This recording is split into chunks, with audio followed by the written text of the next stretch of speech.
Hello मित्रांनो, तर बघा आमच्या इथली चौकातली जयंती. तर 15 तारखेची जयंती म्हणजे 15 तारखेला संध्याकाळी आमच्या इथे जयंती होईल. म्हणजे नाही का साऊंड वगैरे लावतात, साऊंड वगैरे लावून जयंती साजरी केली. बघा कसले मोठे साऊंड वगैरे.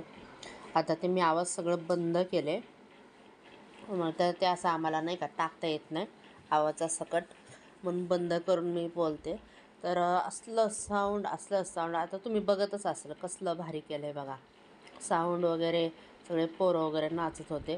आणि त्याच्यानंतर दीदी बी संध्याकाळी गेलती नाचायला वगैरे डान्स करायला. तर मी मग जेवण करायला बोलवायला गेले, मी पण थांबली तिथंच. तर थोडं छोटासा व्हिडिओ शूट केले. बघा कसलं भारी आमच्या चौकात पण साजरे केल्यात, बघू शकता किती भारी केलं आहे. आणि सगळं कसं आहे, गाणं रेकॉर्ड नाही करतात, गाणं रेकॉर्ड केलं की कॉपीराईट पडतं, त्याच्यामुळं गाणं नाही रेकॉर्डिंग केलं. पण भारी मस्तपैकी एकदम तुम्ही लाईट वगैरे बघू शकता